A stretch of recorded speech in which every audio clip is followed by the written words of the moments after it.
What's up, everybody? Hey, this week, like I said earlier in my previous clip, we do not have any new episodes this week. So we're trying something different. We're trying something new, a new addition, if you will, to the Ball Guys show. All right, it's called the Ball Guys Throwbacks, a rewind of our old episodes, previous episodes from season one, season two. All right, this episode is going to be on actor Troy Fromin. All right, he was in season one, episode 41. Uh, Funny actor, comedian. He was known as Ox on Saved by the Bell. He was on about 9 or 10 episodes. And he was even did a small role, had a very small cameo on the reboot of Saved by the Bell. The only actor to play three different roles on that show. We're gonna talk about that. On this episode, we end up talking about Dustin Diamond's passing and his extensive career. Many people talk when he's interviewed. Many people talk about only his time on Saved by the Bell. All right, that's how our show is different. We actually go a little bit. We dive deep into his career. I hope you enjoy the show. Button and share this episode. This episode's gonna be fun. It's gonna be funny. Hopefully, you guys enjoy it. I got a guy, my guest today, over 35 years of experience, man. He has 60 credits to his name. He's been in Return of the Living Dead. If you like the old school 80s, Return of the Living Dead Part 2. He played Ox in Saved by the Bell. He was in The Wonder Years. He starred in Stalker and Stalker Part 2. The short films, about 60 minutes long, but good films. He was in Shrunken Heads, another movie that's from the mid-90s. It's just to name a few. Let's bring him on. Troy Fromin. Hello, everybody. Hi. What's up, man? How you doing, dude? I'm doing good. I'm glad you took the research enough time to research some things that I've done, which other hosts on other podcasts have not done. But you did your homework, and I like the title page you created for me with all my different character heads or whatever. You took your time out, and you're doing a top-notch professional show, as far as I can tell. Thank you. And I mean, my wife is the creative genius behind this. She's the one that really created. I looked up the pictures and I gave it to her. I go, do something with this, and she did the promo. But I watched Stalker and Stalker 2. I watched some of these movies. I remember Shrunken Heads from back in the day, but I hadn't seen it since. But yeah. when I realized when you told me you were in that, I go, what? I'm gonna have to watch it again. And I watched it again. You were. It's not like you were in a scene. You were one of the co-stars of the movie. Yeah. Half alive and half dead. Yeah, just like Uprising. I saw that one too. That was a very interesting movie too. That was a cool movie. Amityville Uprising. Yeah. Well, let me ask you. You're like, from what I get, you're a very Christian person, or do horror movies bother you? You enjoy them? No, I enjoy it. Listen. That's a cliche with some Christians don't watch it at all. I'm a Christian. I'm saved I believe in Christ. I am a Christian. I go to church. I do go to church. And I love God. I love Jesus. But I like horror movies. I mean, there's nothing. Good. I mean, I do like horror movies. Horror movies do not bother me. You're a well-rounded guy, and I like that. There's so many people with. Can I talk like people with sticks up their asses? I can say things like that. I mean, listen. I'm not gonna say don't be you. I'm gonna say be you. All right. Okay, sticks up their butts. Yeah, the reason now, and I appreciate you asking that. I see that you're a very respectful guy, and I like that. Thank you so much. Yeah, sometimes I go crazy. I try and keep it as clean as possible. My wife watches it. My mother-in-law watches it. Oh. My daughter watches it. My daughter's not a minor, but she does watch it. My daughter's my oldest. She's 28, but she does watch it. So, So I keep Tell me that more in about mind. this guy. Tommy, not now. This is my son, Tommy. He likes to get involved in these. Tommy's not now. Yeah, I'll give you cake later. Okay, bye. Oh, he really is bald. Oh, bye, bye. I've seen Tommy before. I've seen a couple of other interviews. I've seen Tommy before. I see Tommy likes to get involved. He was involved in your 2 cent check that you got, which I want to talk about. I definitely gonna ask you about that. I got a few questions, and that's part of my questions. That I found that hilarious when you put that on Facebook. Yeah. Troy, tell me about you, man. I want to get to know you. I want to get to know Troy. Tell me about your background, where you're from, and how you got started in acting, man. Well, my name's Troy Fromin, and I grew up in a family of raised by a father who's got restaurant delis, and I brought me there when I was a kid, and I grew up into the business. So I work at Fromin's Deli my whole life, and I decided after I graduated high school to follow my dream and to get into acting.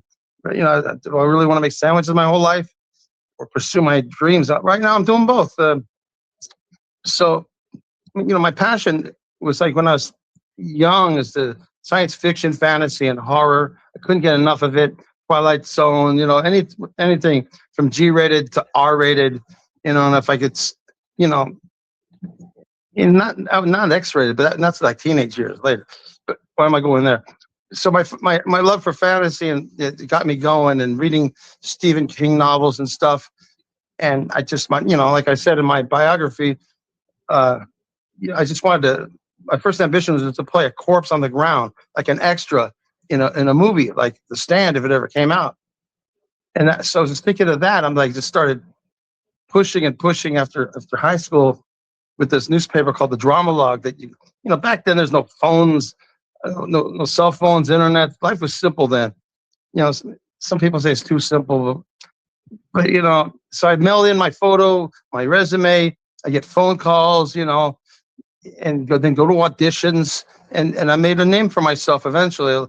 I paid my dues with the student films and the extra work and this and that. Got my feet wet, and now I'm doing better things, a lot of things, and we can get into that in a second. Is that a good explanation of how I got started? Yeah, absolutely. What were some of your favorite? You say sci-fi. What were some of your favorite sci-fi films or horror films growing up? Well, my favorite horror film of all time is Phantasm, the original, and the Evil Dead, the original first Evil Dead. Wow. But Yeah. I dug everything. I loved everything.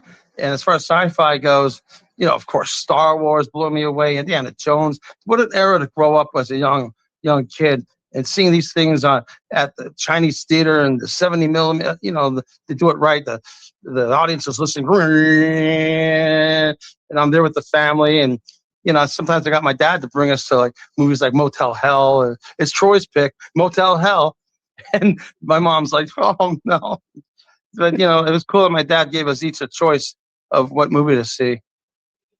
Do you like the black and white films like the original Dracula? Oh, sure, yeah. I grew up, yeah, when I was a kid and I stayed at my grandparents' house on the weekends. That's all I watched that. My grandfather was a lawyer.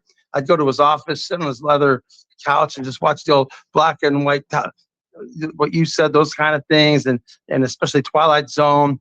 And I'd start watching funny stuff like Green Acres and all the slapstick comedies back then. So that's where I got my funny bone, and I like to incorporate me being like funny and horror is my favorite kind of genre, especially like Shrunken Heads. Shrunken Heads was and I like Shrunken Heads. Shrunken Heads was an entertaining film because it had some comedy, but it had a little that sci-fi feel to it, creepy feel to it. Yeah. And there's nothing like it. You don't see Shrunken Heads flying around. Yeah, it was original, and I'm still fighting to get my residuals on that. I don't want to get into it right now, but they owe me money. Really? Wow. Yeah. There's a full investigation. Really? There's a full investigation on Charles bands, Full Moon Productions. I'm not the only one that's brought out the investigation, and I'm not. I want what's mine, and I don't like to be screwed. Of course not. No, nobody does. If you did your work, they're making money off of people still watching it. Let me tell you, people say, well, Tubi is free. No. They're making money because while you're watching Tubi, a movie, a commercial comes on. Yeah. So while I was watching Showcase, a few commercials came on. A few, yeah. And so they made money off of that. So the great thing about Tubi is you got all your language and your gore. Everything is intact that I know of. Mm-hmm. Everything. Yeah, it is. It was. I mean, you didn't miss anything. It's like watching the actual film, except for you get the commercials. Who are your top influences? My top influences, well, as directors is Don Coscarelli and Sam Raimi. As far as actor goes, my top favorite is Nicolas Cage by far. I love being as nuts as him. If I can get allowed to be as nuts as that, he's just the best to me. He's one of the tops. I can't agree with you more. He is one of the tops. What's been your favorite role so far, man? What's been your favorite role? Or your favorite movie thus far, or maybe not movie, maybe it was, I don't know, playing Ox, but what's been your favorite role overall? Well, as far as TV, it would have to be Ox because they kept bringing me back, and it's like I'm still getting fan letters in the mail for autographs and stuff, and everyone I get, I pay attention to. I write them back, and I make sure that they get what they want. And all of a sudden, I'm on some kind of list or something with my address. Well, no, my PO box. A bunch of them just coming in all of a sudden. I don't know what started that, but thank you, whoever did. I like the attention. I mean, Ox was a memorable character, and all the other extras. I remember there was another football jock there. He was a little darker skinned. Moose, I don't remember his name. Moose. There you go, Moose. Yeah. But he wasn't dark skinned. But his name was Moose, or was he a little dark? But Moose, the only one I know is Moose, but I don't know much about him. Everybody remembers Ox. Everybody remembers, and you were only in the hand, but because your character was memorable. Yeah, the first time I was Scud, right? Scud and No Hope With Up. And you used to be a bully, right? I was a punk, a bully, because I mentioned doing something giving a kid a mohawk and I don't know, doing something like that in the hallway to a kid. And then my manager called me and said, they love you, but they don't want you to portray that character anymore. So they said, we're going to try you out as a football guy named Ox. So I had to go in like the next day, like a preliminary thing, and then read a few lines. And so I read a few lines and go, Nat, you're Ox. They just wanted everyone to view, the producers and the writers, to get together and okay me. Since after that, well, you're going to be in next week's episode too if you're available, and then the next week, and the next week, and the Wonder Years came around. I did a couple of those, and then they booked me for Saved by the Bell again. The Wonder Years wanted me again for the third time, but I was already booked. So the Wonder Years got pissed off and stopped calling me. Well, I can't be in two places at once, but No, you can't. And how many episodes were you on the Wonder Years? I know you were in the Wonder Years, but how many episodes was that? Two. The one with the learning how to drive, called the driving education one, and the cafeteria one, where I was being like a John Belushi, with the food and everything, stuffing food in my mouth and talking about how I'm not going to brush my teeth the next day. Just coming to me here and there, doing crazy things with food. And what was your favorite role in movies? What's been your favorite role? Well, I'd say The Shrunken Heads, number one. Any movie that's got me co-starring in it is my favorite. So right now I'm really pushing the Stalker 1 and Stalker 2 because I think they're great movies, and I'm hoping they do a part 3, which is talked about. It'd be great to have they need a third one to finish it off. Because if you remember the Stalker 2, he breaks me out. He comes out and he goes, "We have work to do. More work to do." They think I'm dead. After part one. Yeah, after part one. Yeah. And then when I Then saw you part realize, two, and yeah, I see your name come up in part two. I go, he comes back. What is he? I go, well, he wow. explains, Okay. he explains how he Yeah, he just does. choked He me, does. and then he's like kept me hostage to work for him. It's not said, but it's implied that, if I don't do what he says, I'm dead. Maybe my family's dead. So I'm just doing what he wants to do. And Yeah, and then I you. joke around, and I'm always joking around too while I'm at it. But then at the end, it's oh yeah, he's down there. I'm You not threw him under the talking to him. bus. I'm not talking to get a lawyer. He's about to shoot me. Oh yeah, he's over there. I love that part. Is there any role you would reject or that you would not consider? Is there any role you say, nah, I won't do that? That's something I would not do. I've never rejected a role yet, but my managers asked me if I want to do frontal nudity, and I didn't think I want to because I got really nothing to show, so it'd be quite embarrassing. I don't know if I'd want to do that. So yeah, that's just for the audition. Would you want to audition for frontal nudity? I said no, I don't think so. I've And never by, and rejected a by the role way, yet. and by the way, folks, sorry for the spoiler alerts. If you have not seen Stalker Part 2, even though we spoiled it, I suggest you watch it anyways. It's two very good Oh, it's films. great. I don't think I They're spoiled only much. an hour long. Yeah. Like I said, it goes on to where it could be a part 3. So I'm not. Yeah. And if you notice, it's fashioned like like the '80s, the old '80s thrillers and the music, and this time he incorporated these like, gadgets from back then, and it's like mixed the time periods with what's in the you know what I mean, in the room, like Yeah. what he's got. I don't I want to enjoy explain it. I it. Can I hear you? What happened to my audio? Can you hear me? We hear you. stopped. Okay. No, we're still recording. Can you hear me? Yeah, I can hear you. Okay, cool. It was a Now, glitch or something. now, now, let me ask you this. Why did they change? I don't know if you know the answer or not. Why did they change the actress for Wendy Hamilton? Why was it I different? can tell you exactly why. Because she had an agent that demanded more than they could afford, so they had to lose her. Mm, Me, I have a deal with like my agent and manager that I can go ahead and do these little side projects, these little ones to keep me hone my skills and give me more credits and stuff. Because I'm getting paid chump change on those kind of things, but I'm doing it for to be noticed and have co-starring credits. But my manager and agent, they're sending me out on good stuff. That's how I got Joker Part 2. and you play an inmate there, right? I play one of the inmates, one of the featured inmates. There's like 8 of us featured. The rest are background, like when I first started.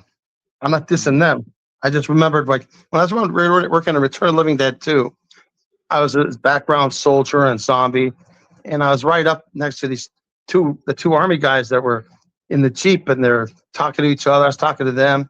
I said, man, one day I want to get a speaking role like you. He goes, keep going at it. You might get it. And now I'm one of them. Which is cool, man. I mean, and how did you come about getting that part in the Joker Part 2? How do I go about getting it? Yeah, how did you? My manager and agent, well, they're hush hush. And it says a Warner Brothers sequel. That's all they would say. I was thinking, it had been Beetlejuice 2 at the time, but it wasn't. So I found out, with the just by the script they sent me, I was getting an idea that it was the Joker 2 because of what was going on in the scene. So they tried me out as one of the guards. So I had this whole thing. I just ad libbed because I didn't have someone to do the lines, exchange the lines with me. So I stuck to the framework of it, and I used Tommy actually as walking on Phoenix and sitting in the chair. He's about to get shaved they show in the preview that, so I could talk about that. But I didn't get that part. Actually, my friend, his name's John Lacey. He got that part, and he was surprised to see me on set that day. I saw him on the on the paper, the actors to work that day, Mhm. and I knew he was coming in, and he come in. I go, "Hey, John, what's up?" And him and I played brothers when I first got my SAG card in Doctor, like in '91. It's when I first did my first SAG job, and so we played hockey brothers with Matt Frewer. You know Matt Frewer? He played Max Headroom. He's been in tons of stuff. He actually did the voice of Max Headroom. So that was cool. And then we lost contact for a long time. Then he came into Fromin's, and he was living in Santa Monica for a while. He decided to pop by, and we were driving to set together one day because I crashed my car. I had a car crash. I didn't call your guy, but I got anyway. That was a couple. We shot that about a year and a half ago, but I got a new car now. What can I say? You want to interview? Write this down. You want to probably interview my buddy Clint Culp and John Lacey. These are other two actors that are in my category. Clint Culp's been acting in so many commercials, and we did a Tostitos commercial years ago at the Sun Devil Stadium, Arizona. We were with Chris Elliott, and we were with the guy that plays. God forgive me. He was, what you talking about, was the little black kid. Oh, okay. He was with in Different Strokes. Yeah, I just can't think of his name. And I was with the guy who played Rerun. He was there too. He was just all these stars popping out of the corners. And Bill Cosby was on the field doing something else before he got on all that trouble. He was doing some kind of other commercial. Were you talking about Todd Bridges? Todd Bridges? No. Okay. No, the little guy, Todd Bridges. Why can't I think of his name? The one that passed away. Okay, yeah. The one that. Everybody's thinking of his name except us right now. Oh my God, he played Arnold in the show. Okay. Oh my God. Now I'm gonna have to look him up. Are you on Bettables like I am? No, but Gary Coleman, man. Gary Coleman. Thank you. Gary Coleman.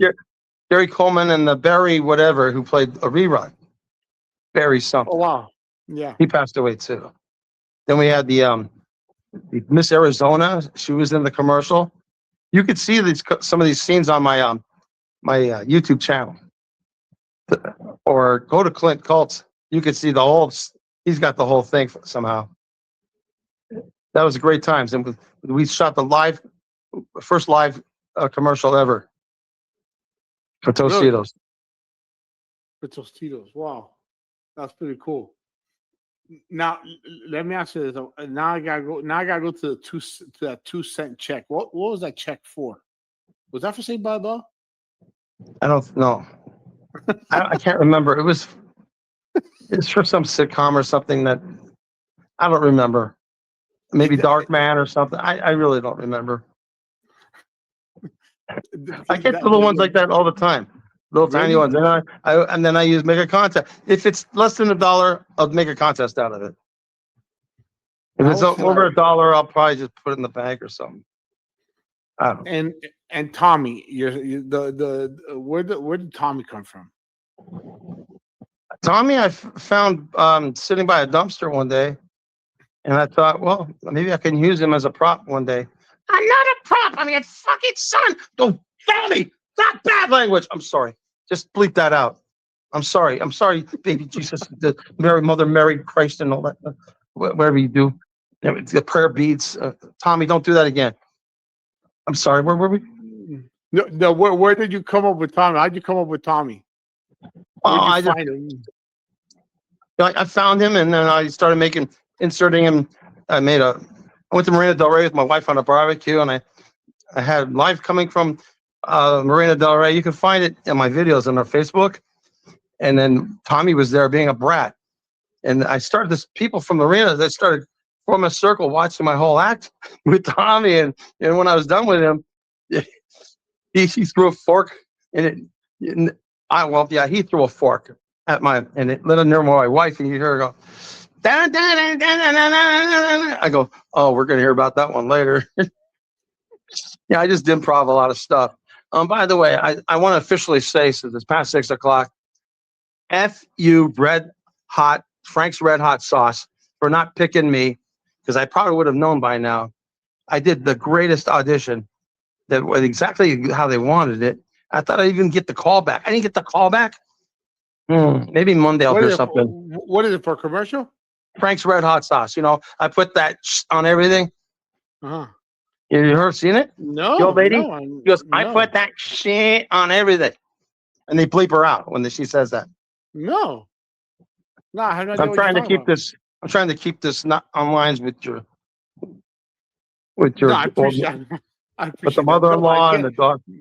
Nope, I have no idea what you're talking about. So you auditioned for and you would have heard by now. So Yeah, because the callbacks are on the 17th, and we have the weekend coming up, and I think they would have chose somebody by now. So just F you, Frank's Hot Sauce. I'm never gonna eat you again. I just want to say that. Thank you. By the way, you Get that out of my system. You want good hot sauce? Look up Tito. I don't know if you ever heard of Tito Puente. Tito Puente, yeah. Well, Tito Puente Jr., he created a hot sauce. Bro, best hot sauce. If you like hot sauce, try his hot sauce. Go to TitoPuenteJr.com. TitoPuenteJr.com. He has 4 hot sauces. They're small, but they're delicious, man. They go good with anything. If you like hot sauce, try that. You ever heard of hot sauce from hell? No, but that probably sounds spicy as hell. My brother and I we worked together at one point at the restaurant. And we were getting each other's food with it out of the blue. It was nasty. We were salsa bombing each other. Good days. And let me ask you about Fromin's. What kind of that you said it's a deli? It's a deli. Is it a sandwich shop or is it a diner? It's a restaurant. You've been to Jerry's? Where do you live? I live in Dallas. I'm originally from Florida. That's why I promote my friend's law firm who's in Florida. I'm originally from Florida, but I live in Dallas now. Do you ever have any delis that you walk in? They're like restaurants, like Cantor's, the big name ones, Jerry's. Mm-hmm. You walk in there, you got a deli counter, you got a dining room. That's what we're like. Okay, we do deliveries. Been there since '78. Wow. And you're in what areas? I work the deli counter. I do I'm a schlepper. I do the shopping. I do deliveries. I like to get out of there. And now all of a sudden they got these tablet orders coming in. E24, Grubhub, and this and that, and the printers is nonstop. So now all of a sudden I'm making orders for those driver's tips. And all the people who used to order from me, my best tippers, are ordering from the tablets now, the third party. So I'm not happy about that, but it helps business. What can I say? I'm sure it does help though. They like paying extra hidden fees. Go ahead. It's never the same. You talking to a person on the phone, making an order with them, doing it on the computer. There's so many things that miss, and then that they don't typing right, and they're either over ordering, overspending, or they're underspending, and it's not right. They're foolish when they do that, but they don't know.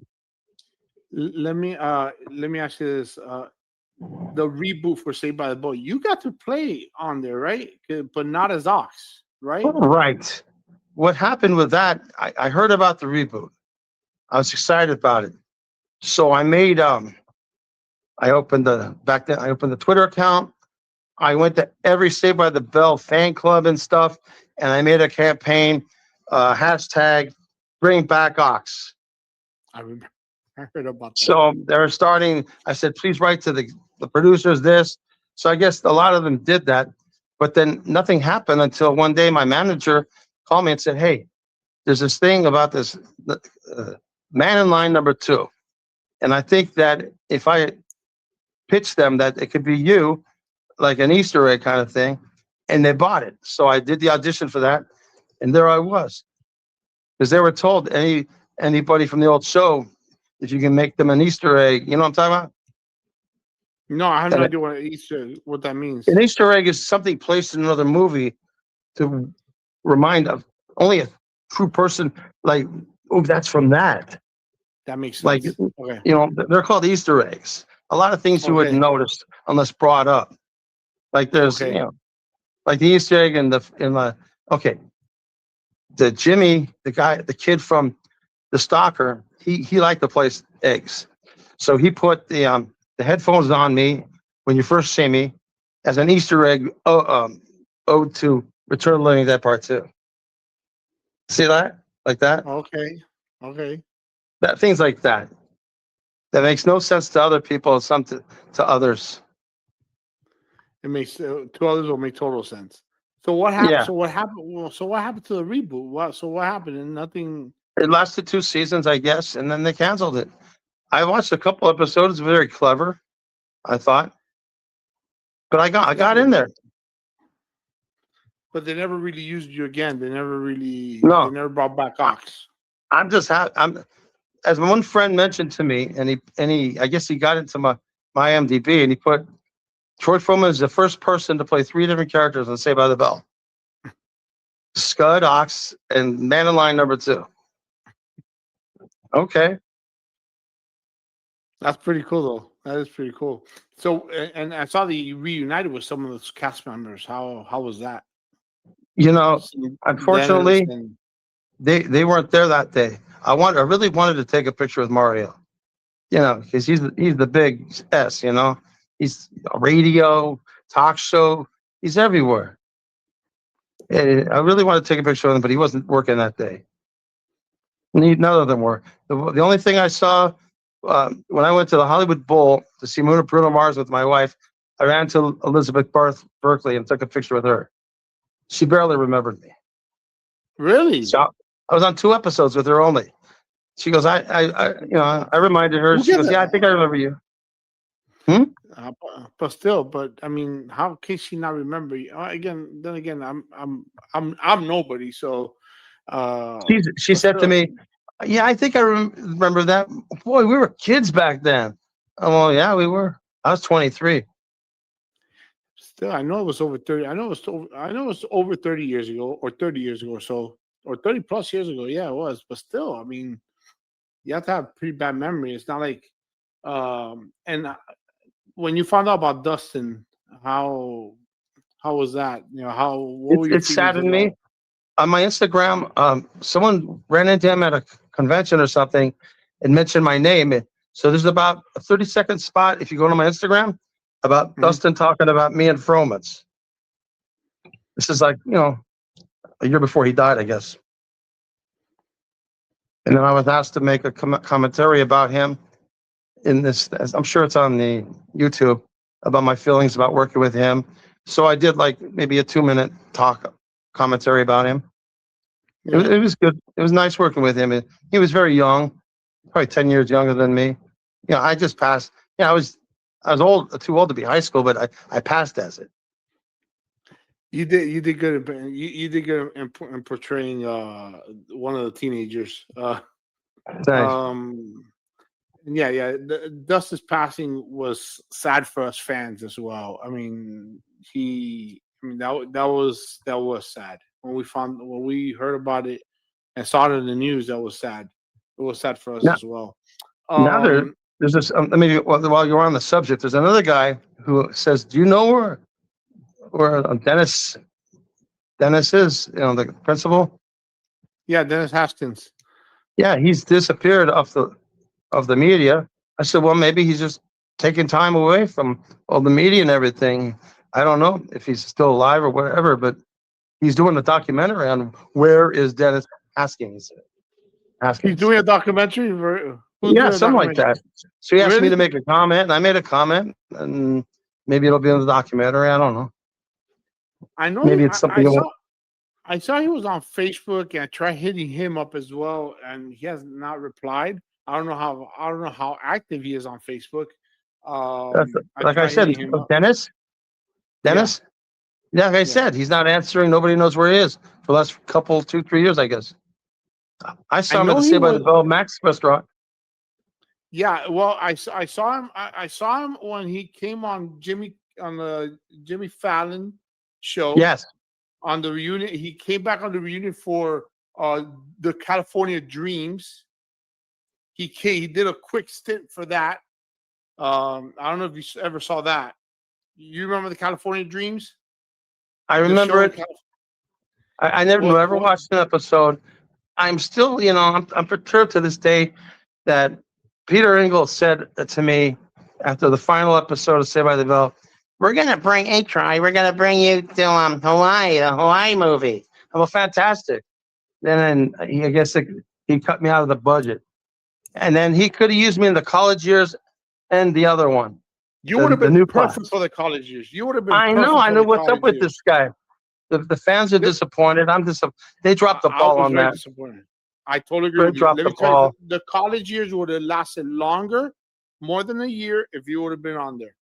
I guarantee. Thank you. And I'm not blowing smoke up your butt or nothing like that. Or because I have you on. No, I'm telling you the truth. You were one of the most memorable characters now, and I'm disappointed you were not on more shows or more Yeah. episodes. It's good to hear that. No, absolutely, man, absolutely.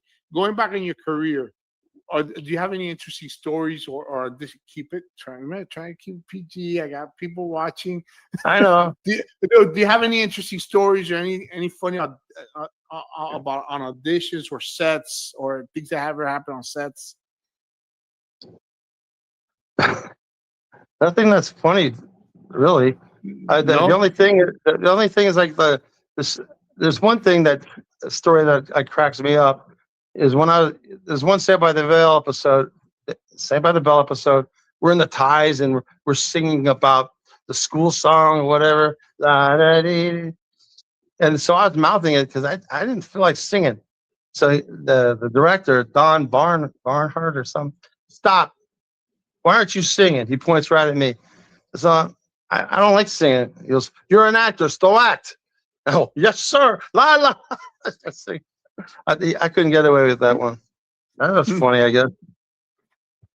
What are your ultimate goals right now? What are your ultimate goals as an My actor ultimate goals or film? is to get some parts in some movies that you're going to see on the big screen, like Joker 2. Yeah. Now, if they don't cut my stuff out, you'll see me. You'll see me here. You'll see me there, and I'll even have 2 words. The director Todd he loved me. At first, he almost fired me because he thought I was really mentally disturbed.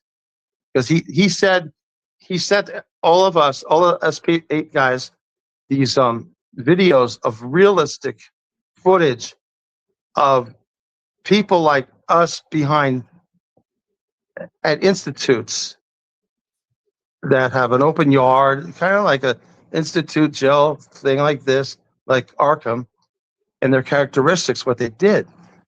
And there was just one guy on his head playing a trumpet, standing on his head. There was another guy that was like a Frankenstein guy, like his hands were like this, and he's walking around the people like that. So I got an idea to be that guy, but less. So I started developing this 5-year-old mentality, like like cartoon, and they started digging it. And like before, the director would go, he goes, "And Troy, you be yourself," which means you do whatever I want. So sometimes I went too crazy, and he said, "Bring it down a notch. Don't do that. Bring it up a notch." He liked that.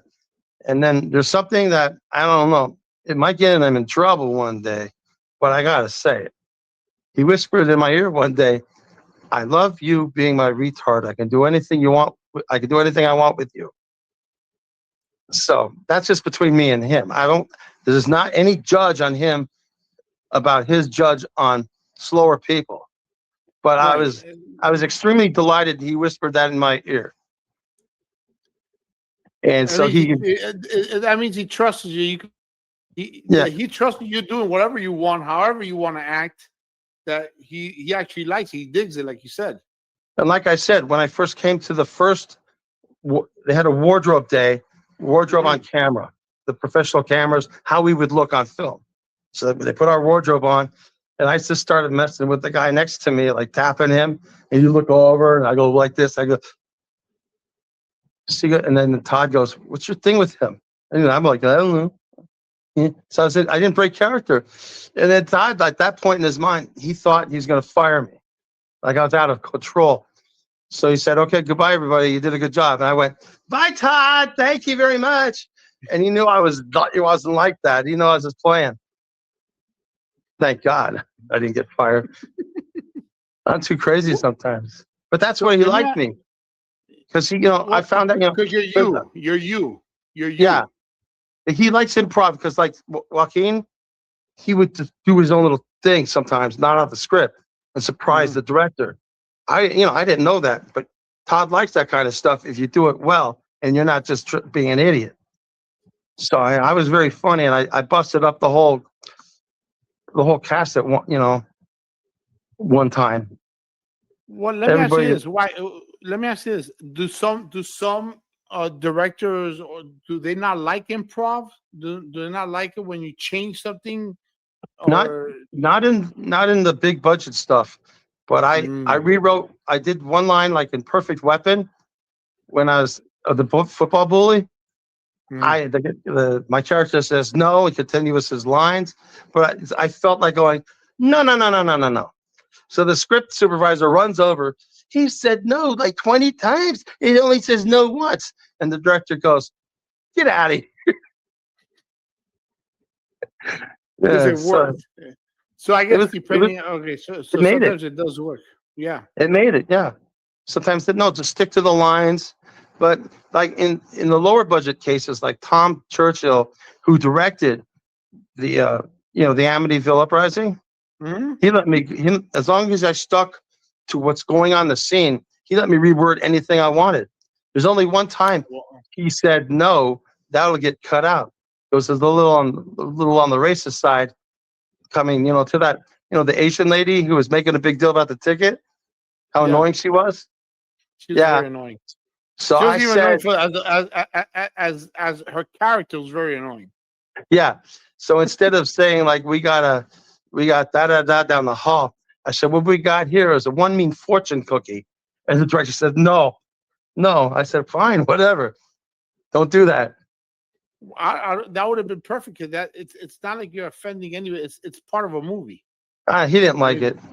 I think that would have been perfect. But he let me do. He let me do other stuff too. Yeah. Like when the guy's in jail, and I say, a dumbhead that says what? Whatever I say, a dumbass says what? I can say ass. So a dumbass says what? And then he goes, rah! And I run away. That was all improv, and he kept it in. I enjoyed that movie. Amityville Uprising was a good movie. What other movie I saw recently? Murderbot, yeah. You remember I got Murderbot? lucky. I love that because did you see the original Chopping Mall? No. I've been trying to. I haven't been able to find that one. When you find it, watch it. That's Jim Wynorski's like little gem that the most popular movie he made. I bet. There's the three robots. He had a decent budget, I guess. They shot the Sherman Oaks Galleria with these three robots that killed people after they got shocked by the rainstorm hits the box on the roof, and it shocks them, and they go nuts and start killing people with laser beams, blowing their heads off. And it's a B movie, but at the beginning, there's a burglar. He smashes the jewelry case, and the burglars kill him. I mean, the robots kill him, and they say, "Have a nice day." And then that's when the title comes on. So in this movie, I'm the guy who gets killed, and she says, "Have a nice day," and the title comes on. That's what I like best about that movie. And I made up a couple of the dialogue I say to her. I made that up too. Really? Yeah. There's no script. He just says, you say this, say that. If I don't like it, I will change it. Anytime Jim Wynorski didn't like a scene, he goes, I hated it. Let's redo it. In these lower budget films, how many takes does it usually take? A lot less than they're in a hurry. They're in a budget. As long as it's acceptable to the director, you move on. You don't have to get, Francis Ford Coppola takes. Right. You know what I mean? or the.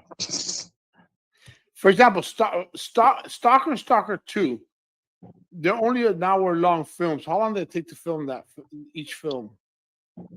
They spent a couple of weeks filming principal photography.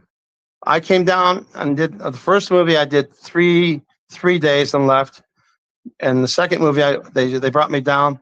I did 4 days and left, but there are other days shooting as well, and the rest is done in post production. There's stuff in the Stalker too. I thought was gold, but they took out. Really? Yeah. Because I guess they want to keep it a short film, huh? Yeah, like there's a scene where you know how she's hallucinating stuff. Mm-hmm. There's a scene where she hallucinates stuff. They order Chinese food, right? It's said, and she opens the door, and I'm standing there with noodles coming out of my mouth like worms. And go, "Hi, hi, Wendy. I got your delivery." And she wakes up. Ah! They cut that out. They cut out my Scooby-Doo impression with a van before I put the body in the canister. I go, "What is this? We're going to solve mysteries?" They cut that out. And a couple of things, but whatever. How many films have you done where they cut your entire, where you don't pop up in the movie? How many films have you been a part of that where you don't even come out in the film at all? Where they end up cutting you out? None. No, the only thing I've ever been cut out of was Married with Children. I made 2-3 appearances during this, two appearances, and then they did a thing at the end of I might be at the end of the dialogue at the end where the director comes up, where I fall into this pie. Everything involved with me they cut out, but I still made. I still get residuals, and my name's still in the credits, so I still get paid for that one, residual wise, here and there. And I was disappointed because I told everybody, "Hey, I'm there with children. I'm there with children." So you see it for me is for a second, like dancing in the background, that Kelly's reunion, for a split second. And I was so disappointed when my scene went by and I wasn't on there. My jaw hit the ground, and like told so many people to watch it. But I still get, "Hey, Troy was on Married with Children." That's right, I was. I don't have to mention I was cut out of it though. But that's the only one that really cut me out. What's in store for Troy the rest of the year and beyond? What are your plans? What's in store for you? What do you have planned for the rest of this year and beyond? Well, in the beyond is to get better parts. What they say is really true is you can audition and rejection. Something will hit, like the Joker hit. And excuse me one second. I've auditioned for The Accountant Part 2. The big name movies. Stuff I'm not even supposed to mention, but I'm not revealing any plots now. Accountant 2 is now something that people know that they're shooting.